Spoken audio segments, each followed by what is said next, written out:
నమస్కారం BS9 news కి స్వాగతం హెడ్లైన్ చూద్దాం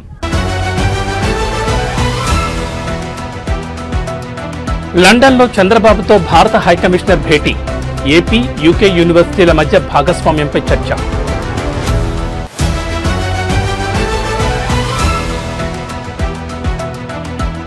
ఎమ్మెల్యేల అనర్హత పిటిషన్లు నవంబర్ 6 నుండి స్పీకర్ విచారణ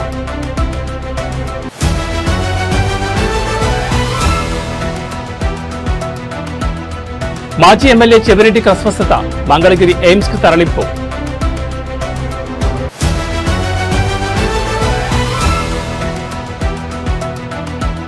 ఏపీకి పెట్టుబడుల చాతర 9.8 లక్షల కోట్ల విలువైన ఒప్పందాలు ఇక డీటెయిల్స్ చూస్తే లండన్ పర్యటనలో ఉన్న ఆంధ్రప్రదేశ్ ముఖ్యమంత్రి చంద్రబాబుతో యూకేలో భారత హై కమిషనర్ విక్రమ్ దొరైస్వామి సమావేశమయ్యారు. ఈ భేటీలో ఏపీ యూకేల మధ్య విద్యా సంబంధాలను బలోపేతం చేయడంపై వీరు ప్రధానంగా చర్చించారు. రాష్ట్రంలోని విద్యార్థులకు ప్రపంచ స్థాయి అవకాశాలు కల్పించే దిశగా ఈ సమావేశం జరిగినట్లు తెలుస్తోంది. ఈ సందర్భంగా ఏపీతో యూకేలోని పలు ప్రతిష్టాత్మక విశ్వవిద్యాలయాలు విద్యా సంస్థలు కలిసి పనిచేసే విషయంపై ఇరువురు నేతలు చర్చించుకున్నారు. ముఖ్యంగా 4 కీలక అంశాల్లో భాగస్వామ్యం ఏర్పాటు చేయాలనే ప్రతిపాదనపై వీరి మధ్య సంభాషణ జరిగింది. కేంద్ర ప్రభుత్వ సహకారంతో జాయింట్ వెంచర్లు ఏర్పాటు చేయడం ద్వారా విద్యారంగంలో కొత్త అవకాశాలు సృష్టించడంపై దృష్టి సారించారు. అలాగే ఏపీ యూకే వర్సిటీల మధ్య విద్యార్థుల మార్పిడి కార్యక్రమాలను ప్రోత్సహించడం ద్వారా ఇరు ప్రాంతాల విద్యార్థులు విజ్ఞానాన్ని సాంస్కృతిక అంశాలను పరస్పరం పంచుకునేలా చూడాలని నిర్ణయించారు. ఈ కార్యక్రమాల ద్వారా ఏపీ విద్యార్థులకు అంతర్జాతీయ ప్రమాణాలతో కూడిన విద్య పరిశోధన అవకాశాలు లభిస్తాయని ప్రభుత్వం భావిస్తోంది. ఈ భేటీ ఏపీ యూకే మధ్య విద్యా సంబంధాల్లో ఒక కీలక ముందడుగుగా భావిస్తున్నారు.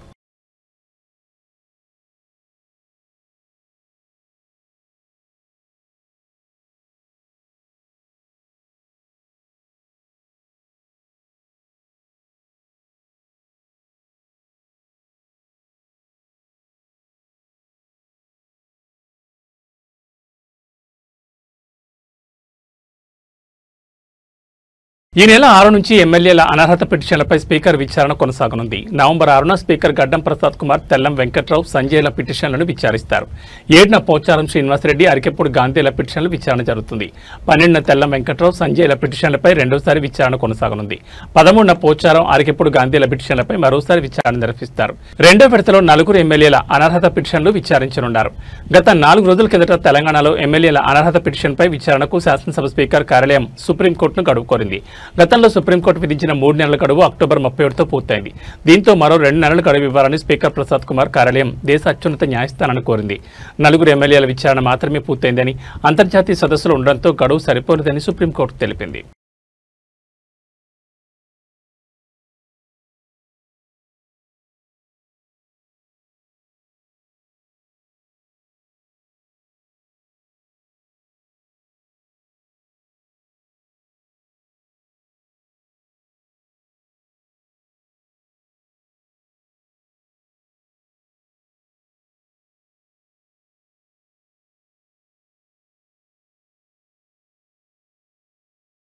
వైసీపీ ప్రభుత్వ హయాంలో జరిగిన 3,500 కోట్ల మద్యం కుంభకోణం కేసులో సిట్ దర్యాప్తు జెట్ స్పీడ్లో కొనసాగుతోంది. మాజీ చంద్రగిరి ఎమ్మెల్యే చెవిరెడ్డి భాస్కర్ రెడ్డిపై తీవ్ర ఆరోపణలు ఎదురైన నేపథ్యంలో ఆయనపై దర్యాప్తు బృందం 2వ ఛార్జ్షీట్ను కూడా దాఖలు చేసిన విషయం తెలిసిందే.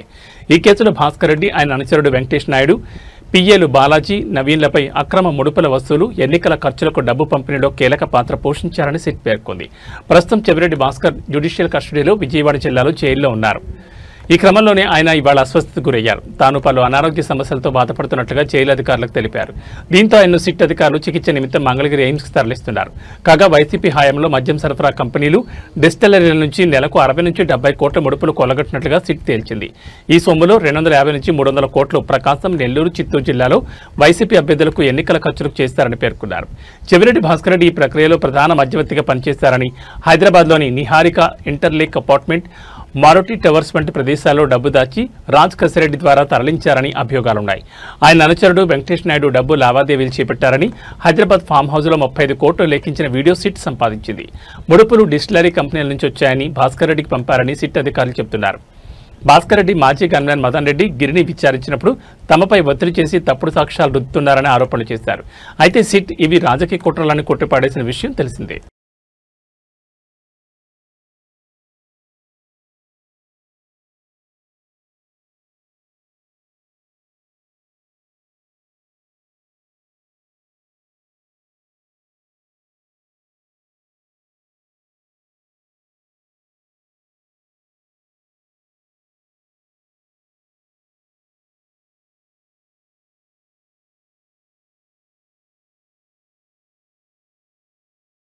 పత్తి రైతుల బాధ చూస్తే చాలా బాధాకరంగా ఉందని తెలంగాణ జాగృతి అధ్యక్షురాలు కవిత అన్నారు. రాష్ట్ర ప్రభుత్వానికి జూబ్లీహిల్స్ ఉప ఎన్నిక మీద ఉన్న శ్రద్ధ పత్తి రైతుల మీద లేదని విమర్శించారు. రాహుల్ గాంధీ వరంగల్కి వచ్చి రైతు డిక్లరేషన్ అని మాటలు చెప్పారు తప్ప ఒక్క పని కూడా అమలు చేయడం లేదన్నారు. రాష్ట్రంలో ఏ రైతు కూడా సంతోషంగా లేదన్నారు. ఇవాళ ఆదిలాబాద్లో మీడియాతో మాట్లాడిన కవిత, మోందా తుఫాన్ వస్తే పత్తిలో తేమ శాతం పెరుగుతుందని తెలిసి కూడా ఈ సమస్యను పరిష్కరించేందుకు కాంగ్రెస్, బీజేపీ, బీఆర్ఎస్ ప్రజాప్రతినిధులు స్పందించడం లేదన్నారు. ఆంధ్ర, తెలంగాణ ప్రాంతాల్లో ప్రత్యేక పరిస్థితుల రీత్యా పత్తిలో తేమ 20 నుంచి 25% ఉన్నా అంగీకరించాలని కేంద్ర మంత్రిని తాను కోరబోతున్నారన్నారు. జూబ్లీహిల్స్లో రైతులు ఉంటే మా రైతుల కష్టాలు తీరేవని రైతులు చెప్పుకుంటున్నారని అన్నారు. పేదలకి ప్రభుత్వం విద్యను దూరం చేసే ప్రయత్నం చేస్తోందని, ఫీజు రియంబర్స్మెంట్ ఈఎంఐల మాదిరిగా వేస్తామని హామీ ఇచ్చిన కాంగ్రెస్ అధికారంలోకి వచ్చాక పట్టించుకోవడం లేదని కవిత విమర్శించారు. ప్రైవేట్ కాలేజీల యాజమాన్యాలు సింబాలిక్ గా కాలేజీలు బంద్ చేయాలని పిలుపునిచ్చారు. కాలేజీల యాజమాన్యాలకు తాము మద్దతు ఇస్తున్నామని తెలిపారు. మార్చి, ఏప్రిల్లో కొత్త పార్టీ అనౌన్స్ చేయబోతున్నారని జరుగుతున్న ప్రచారంపై కవిత స్పందించారు. అలాంటిదేమీ లేదని ప్రజాబాట కార్యక్రమం ఏప్రిల్ 13న ముగుస్తుందన్నారు. ఈ 4 నెలల పాటు ప్రజల సమస్యలను అర్థం చేసుకుంటామన్నారు. జాగృతి జనం బాట పొలిటికల్ ఎజెండా కాదని పబ్లిక్ ఎజెండాతో ముందుకు వెళ్తుందన్నారు. ఈ యాత్ర కొనసాగుతున్న క్రమంలో సంస్థను బలోపేతం చేసుకుంటామన్నారు. అనేక మంది జాగృతి పాత కార్యకర్తలతో పాటు కొత్తవారు మాతో కలిసి పనిచేసేందుకు సిద్ధంగా ఉన్నారన్నారు.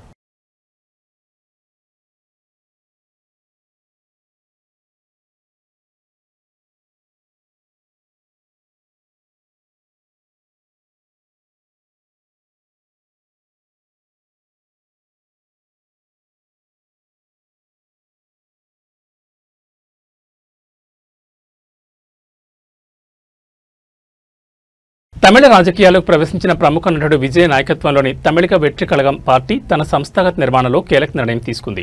పార్టీ ఆధ్వర్యంలో నిర్వహించే సభలు, సమావేశాలు, ప్రచార కార్యక్రమాల్లో జన నియంత్రణ, ప్రజలకు భద్రత కల్పించేందుకు తొండర్ అనే పేరుతో ప్రత్యేక విభాగాన్ని ఏర్పాటు చేసింది. సెప్టెంబర్ 27న కరూరులో విజయ్ నిర్వహించిన రోడ్ షోలో భారీ తొక్కిసలాట జరిగిన విషయం తెలిసిందే. ఈ దుర్ఘటనలో 41 మంది మరణించగా 60 మందికి పైగా గాయపడ్డారు. ఈ విషాదం నేపథ్యంలో భారీగా తరలివచ్చే జనసందోహాన్ని నియంత్రించేందుకు సరైన వ్యవస్థ లేకపోవడమే ప్రధాన కారణంగా పార్టీ గుర్తించింది. డీఎంకే, ఎండీఎంకే వంటి పార్టీల తరహాలో తమకు ఒక శిక్షణ పొందిన వాలంటీర్ల బృందం అవసరమని భావించి తొండర్ అని ఏర్పాటు శ్రీకారం చుట్టింది. ఈ కొత్త విభాగం పార్టీ కార్యక్రమాల సమయంలో జన సమూహాన్ని క్రమబద్ధీకరించడం, భద్రతా వలయాలు ఏర్పాటు చేయడం, స్థానిక పోలీసులు, వైద్య బృందాలతో సమన్వయం చేసుకోవడం వంటి బాధ్యతలు నిర్వర్తిస్తుంది. దీనికోసం ఎంపిక చేసిన పార్టీ కార్యకర్తలకు శిక్షణ ఇచ్చే బాధ్యతను 7 రిటైర్డ్ సీనియర్ పోలీసు అధికారులు చేపట్టారు. వీరిలో రిటైర్డ్ ఏడీజీపీ విఏ రవికుమార్ సహా పలువురు డీఎస్పీ స్థాయి అధికారులు ఉన్నారు. జన సమూహాన్ని నియంత్రించే మెలకువలు, భద్రతా ప్రమాణాలు, అత్యవసర పరిస్థితుల్లో స్పందించాల్సిన తీరుపై వీరు ప్రత్యేక శిక్షణ ఇస్తున్నారు. 2026 అసెంబ్లీ ఎన్నికలను లక్ష్యంగా చేసుకుని పార్టీని క్షేత్రస్థాయి నుంచి బలోపేతం చేసే వ్యూహంలో భాగంగానే ఈ నిర్ణయం తీసుకున్నట్లు పార్టీ వర్గాలు చెబుతున్నాయి. మా పార్టీ క్రమశిక్షణ, వ్యవస్థాగత పనితీరుకు మారుపేరుగా నిలవాలని అజయ్ ఆకాంక్షిస్తున్నారు. మా కార్యక్రమాలు ప్రజలకు సురక్షితంగా ఉండేలా తొండరను చూసుకుంటుందని ఓ సీనియర్ నేత వివరించారు. ఈ విభాగంతో పాటు 65 జిల్లాల్లో విద్యార్థి, మహిళా విభాగాలు కూడా పార్టీ ఆఫీస్ బేరర్లను నియమించింది. ఇటీవల తమిళనాడు వ్యాప్తంగా విజయ సభలకు రికార్డు స్థాయిలో జనం తరలివస్తుండటంతో వారి భద్రతకు ఇలాంటి పటిష్టమైన యంత్రాంగం అవసరమని పార్టీ భావిస్తోంది.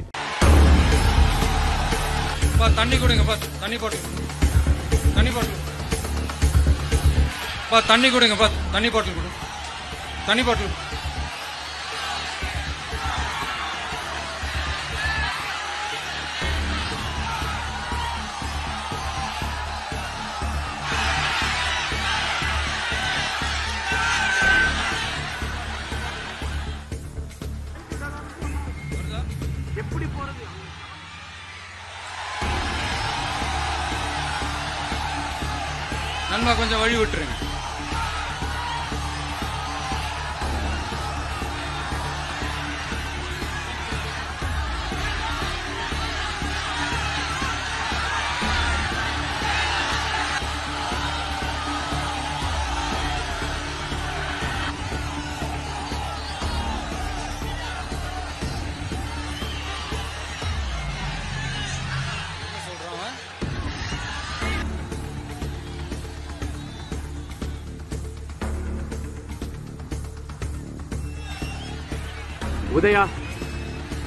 ఆంధ్రప్రదేశ్లోని పలు జిల్లాల్లో తేలికపాటి నుంచి మోస్తరు వర్షాలు కురుస్తాయని అధికారులు తెలిపారు. ప్రజలు అప్రమత్తంగా ఉండాలని సూచించారు.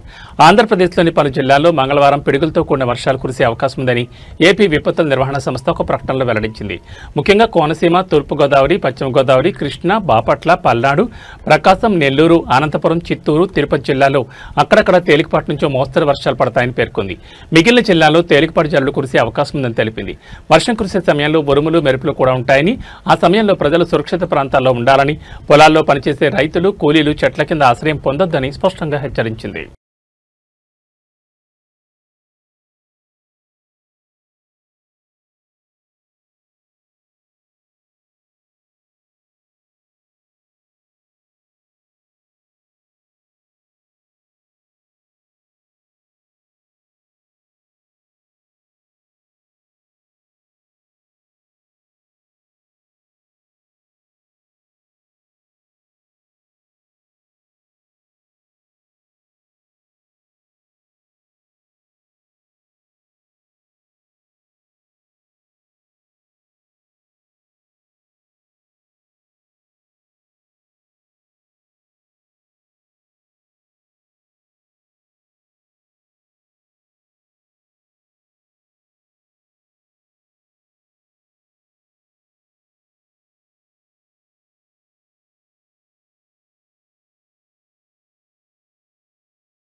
ఆంధ్రప్రదేశ్ రాష్ట్ర సమగ్రాభివృద్ధి, యువతకు ఉపాధి కల్పనే లక్ష్యంగా రాష్ట్ర ప్రభుత్వం మరో భారీ ముందడుగు వేస్తోంది. పారిశ్రామిక ప్రగతికి పెద్దపీట వేస్తూ రాష్ట్రానికి పెట్టుబడులను ఆకర్షించేందుకు నవంబర్ 14-15 తేదీల్లో విశాఖపట్నం వేదికగా ప్రతిష్టాత్మక సిఐఈ భాగస్వామి సదస్సు నిర్వహించనుంది. ఈ సదస్సు ద్వారా రాష్ట్రంలోకి 9.8 లక్షల కోట్ల విలువైన పెట్టుబడులను ఆకర్షించడంతో పాటు 7.5 లక్షల ఉద్యోగాలను సృష్టించే దిశగా కీలకమైన 410 అవగాహన ఒప్పందాలు కుదరనున్నాయని రాష్ట్ర ప్రభుత్వం సోమవారం అధికారికంగా ప్రకటించింది. ఈ సదస్సు కేవలం పెట్టుబడికే పరిమితం కాకుండా ప్రజలు, ప్రభుత్వం, కార్పొరేట్ సంస్థల మధ్య ఒక బలమైన త్రైపాక్షిక భాగస్వామ్యానికి నాంది పలుకుతుందని స్పష్టం చేసింది. ఈ సదస్సు వివరాలను ఐటీ, మానవ వనరుల అభివృద్ధి శాఖ మంత్రి నారా లోకేష్ మీడియాకు వెల్లడించారు. రాష్ట్రంలో 20 లక్షల ఉద్యోగాలను సృష్టించాలనే ప్రభుత్వ లక్ష్యానికి ఈ సదస్సు ఒక శుభారంభం వంటిదని ఆయన అభివర్ణించారు. అభివృద్ధిని కేవలం ఒకే ప్రాంతానికి పరిమితం చేయకుండా రాష్ట్రంలోని ప్రతి ప్రాంతానికి విస్తరింప చేయాలన్నది తమ ప్రభుత్వ సంకల్పమని ఆయన పునరుద్ఘాటించారు. రాష్ట్రానికి వచ్చే ప్రతి పెట్టుబడి యువత సాధికారతకు దోహదపడాలన్నది తమ ఆశయమని స్పష్టం చేశారు. ఈ సందర్భంగా వేగాన్ని కోరుకునే కంపెనీలు ఆంధ్రప్రదేశ్ని ఎంచుకుంటాయి అనే నినాదాన్ని ఆయన ఆవిష్కరించారు. ఈ సదస్సు మన ప్రజలు, మన ప్రభుత్వం, భవిష్యత్ ప్రణాళికలు కలిగిన కార్పొరేట్ సంస్థల మధ్య ఒక గొప్ప భాగస్వామ్యం. ఇక్కడ కుదిరే ప్రతి ఒప్పందం మన యువత కళలకు మేమిచ్చే హామీ. ఆంధ్రప్రదేశ్ని ఎంచుకోవడం అంటే వేగాన్ని, నమ్మకాన్ని, అవకాశాన్ని ఎంచుకోవడమే. తెలుగువారి ఆత్మగౌరవం పునాదిగా ప్రపంచ స్థాయి నాయకత్వం కోసం నిర్మించిన వేదిక ఇదని మంత్రి నారా లోకేష్ వివరించారు. అంతేకాకుండా ఒప్పందాలతో పాటు రాష్ట్రంలో వికేంద్రీకృత అభివృద్ధిని బలపరుస్తూ 2.5 లక్షల ఉద్యోగాలను సృష్టించే 2.7 లక్షల కోట్ల విలువైన ప్రాజెక్టులకు శంకుస్థాపనలు కూడా చేయనున్నారు.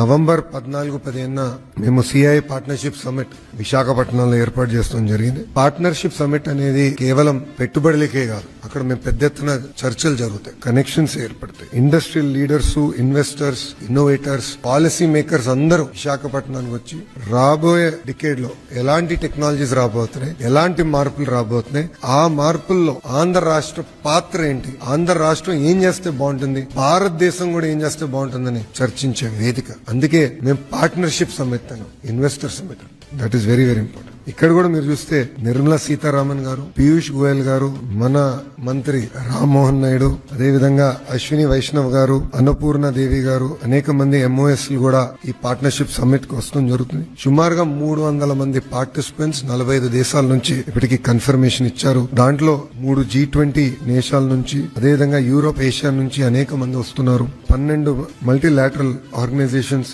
72 మంది ఇంటర్నేషనల్ స్పీకర్స్ కూడా ఈ కార్యక్రమాల్లో పాల్గొనడం జరుగుతుంది. 48 సెషన్లు ఆర్గనైజ్ చేస్తున్నాం. 48 స్పీకింగ్ సెషన్స్ ప్లీనరీతో కలిపి, దాంట్లో 27 technical sessions, 3 stand alone sessions, 11 state specific sessions. అంటే డేటా సిటీ పైన కానివ్వండి, స్టార్ట్అప్ పైన మేము మాడతాం, ఎంఎస్ఎంఈ పైన శ్రీనివాస్ గారు మాడతాం, ఎనర్జీ పైన గొట్టపాటి రవి అన్న మాడతాం, అదేవిధంగా కొల్లన్నేమో మైనింగ్ పైన మాడతాం. ఇట్లా స్పెసిఫిక్ సెక్టర్ స్పెసిఫిక్ డిస్కషన్స్ కూడా ఏర్పాటు చేసి ఒక కాంప్రహెన్సివ్ రోడ్ మ్యాప్ ఏర్పాటు చేయాలని లక్ష్యంతో ఉన్నాం. ఇప్పటికీ మాకున్న ఇన్ఫర్మేషన్ వరకు 410 MOUs మేము సైన్ చేయబోతున్నాం. దీంట్లో 9.8 లక్షల కోట్ల పెట్టుబడి, తద్వారా 7.5 లక్షల మంది నిరుద్యోగ యువకులకి ఉద్యోగాలు, ఉపాధి కూడా రాబోతుంది.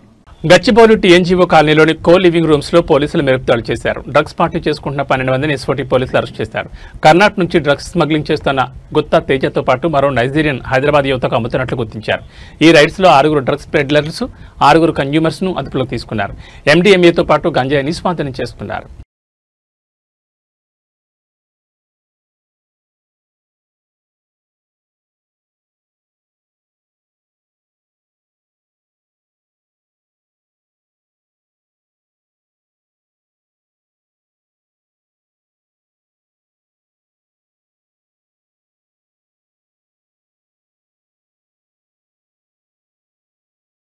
తండ్రి పేరు సాల్మాన్ రాజ్. ఓకే, ఎక్కడ ఉంటారు? లేదు, ఎక్కడ ప్రాపర్? ఆంధ్ర తెనాలి. ఇక్కడ ఇది ఏరియా ఏమంటారు? విషయాబాద్. ఏం చేస్తుంటారు? గాంధీలో పీజీ. ఏంది స్పెషలైజేషన్? Forensic medicine. మీ దగ్గర కొద్దిగా గంజాయి డ్రగ్స్ ఉన్నాయని మాకు ఇన్ఫర్మేషన్ ఉంది. మేము సెర్చ్ చేసేటంటే ముందు మీరే ఓపెన్ గా చూపించండి. ఉన్నాయా? చూపి.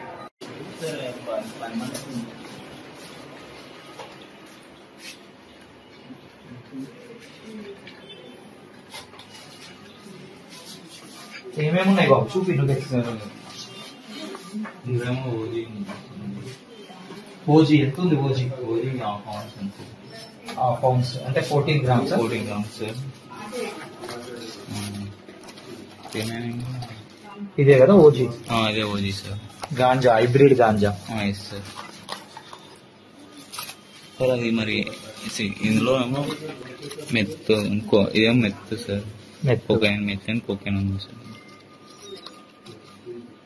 Okay, meth sir. అది MDMA. MDMA sir. Okay, white colour ఇంకొక ఐటమ్ ఉంటుంది సార్. అది కోక్. కోక్ కూడా ఉందా? ఇదేనా? అది కోక్. ఇది కోకా? Yes sir. Okay. MDMA, coke. ఇవన్నీ అంటే రోల్ అంటే స్మోక్ చేయడానికి. ఇదే అల్లా అవుతుందా? ఓకే, ఇదేంటిది బాబు? ఇవి THC గమ్మీస్ సార్. గమ్మీస్. ఏమంటారు వీటిని? THC gummies. THC gummies. Okay, దేంతో ఉంటుంది బాబు అది? సార్ అవి నేను 2.5 ఇవి పేపర్స్, LSD పేపర్స్. 4, 8, 10. సార్. అందులో అవి వేరే సేమ్ LSD పేపర్స్ కానీ డిఫరెంట్. ఎన్ని ఉన్నాయి? 2? ఒకటి సార్. ఒకటి.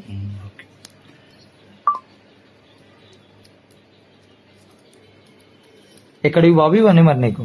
నాకు శరత్, ప్రమోద్ అండ్ సందీప్ అని వాళ్ళు కాంటాక్ట్ సార్. ఇక్కడే వాళ్ళు. ఏమేమి పేరు? శరత్, ప్రమోద్, సందీప్. వాళ్ళకి ఢిల్లీలో కాంటాక్ట్ ఉంటుంది. ఎవరికి ఢిల్లీలో కాంటాక్ట్? శరత్కి ఢిల్లీలో కాంటాక్ట్. అతను బెంగళూరులో డెడ్ డ్రాప్ వేస్తాడు. ఎవరు? ఆయన ఇస్తారా? ఆయన వాళ్ళు అంటే వాళ్ళది అంతా ఇది. శరత్ ఢిల్లీ కాంటాక్ట్ ఫోన్ చేస్తాడు.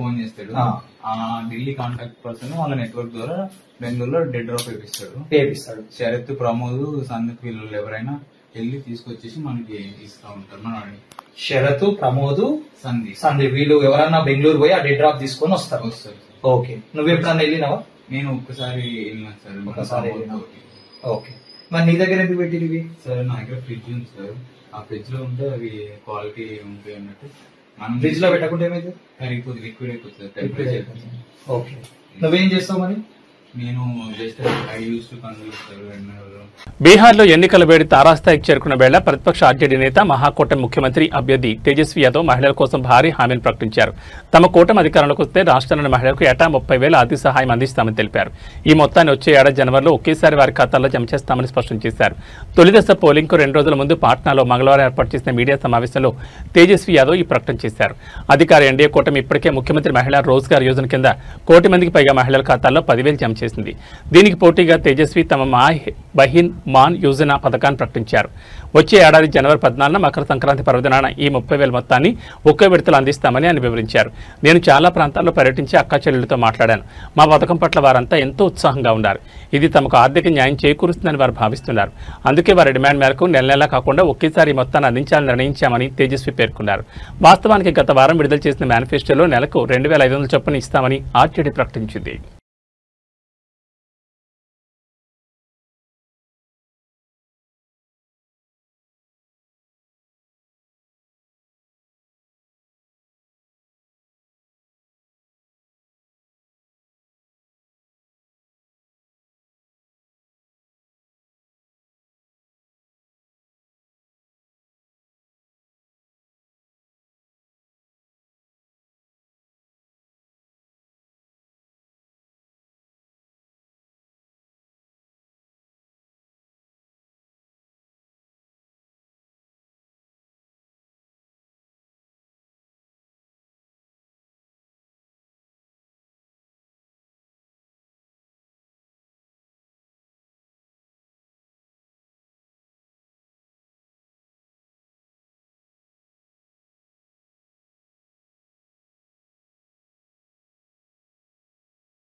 భారత మహిళల క్రికెట్ జట్టు వన్డే ప్రపంచ కప్ గెలిచి చరిత్ర సృష్టించింది. ఈ చారిత్రక విజయాన్ని భారత్తో పాటు పొరుగు దేశం పాకిస్తాన్లోనూ సెలబ్రేట్ చేసుకోవడం ఇప్పుడు అందరి దృష్టిని ఆకర్షిస్తోంది. టీమిండియా విజయాన్ని అభినందిస్తూ పాక్ చెందిన ఓ కుటుంబం కేక్ కట్ చేసి సంబరాలు జరుపుకున్న వీడియో సోషల్ మీడియాలో వైరల్గా మారింది. పాకిస్తాన్ చెందిన ఓ కుటుంబం భారత్ జట్టు విజయాన్ని తమ ఇంట్లో ఘనంగా జరుపుకుంది. వారంతా పాకిస్తాన్ జెర్సీలు ధరించి ఉండడం విశేషం. టీమిండియా క్రీడాకారుల ఫోటో ఉన్న కేక్ను కట్ చేసి తమ ఆనందాన్ని పంచుకున్నారు. మహిళల వన్డే ప్రపంచ కప్ గెలిచిన టీమిండియాకు అభినందనలు. భారత్ జట్టుకు పాకిస్తాన్ నుంచి ప్రేమ మద్దతు అంటూ ఇన్స్టాగ్రామ్ లో పోస్ట్ చేశారు. ఇదే ఖాతాలో పోస్ట్ చేసిన మరో వీడియోలో కెప్టెన్ హర్మన్ ప్రీత్ కౌర్ ఫోటోను టీవీలో చూపిస్తూ కొందరు చిన్నారులు ఓ వ్యక్తి ఆమెకు కేక్ తినిపిస్తున్నట్లుగా ఉన్న దృశ్యాలు కట్టిపడేశాయి. ఈ వీడియోలపై భారత నెటిజన్లు సానుకూలంగా స్పందిస్తూ ధన్యవాదాలు తెలుపుతున్నారు. ఇక మ్యాచ్ విషయానికి వస్తే 2025 మహిళల వన్డే ప్రపంచ కప్ను భారత్ తొలిసారిగా కైవసం చేసుకుంది. ఆదివారం జరిగిన ఫైనల్ పోర్లో దక్షిణాఫ్రికాపై 52 పరుగుల తేడాతో హర్మన్ ప్రీత్ సేన ఘన విజయం సాధించింది. దీంతో 47 ఏళ్ల సుదీర్ఘ నిరీక్షణకు తెరపడింది.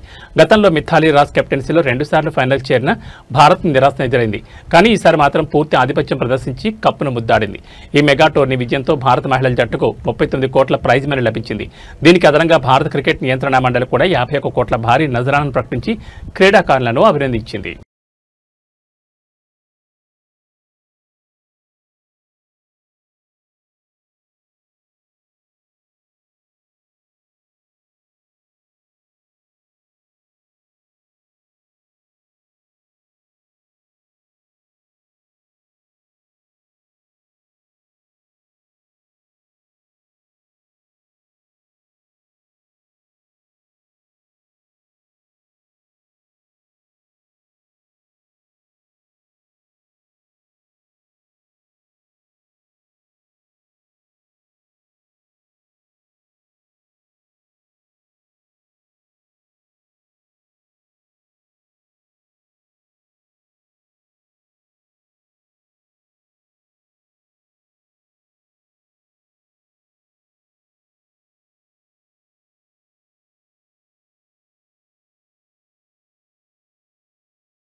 ఏబీ బులెటిన్ విశేషాలు మరో బులెటిన్లో మళ్ళీ కలుసుకుందాం. నమస్కారం.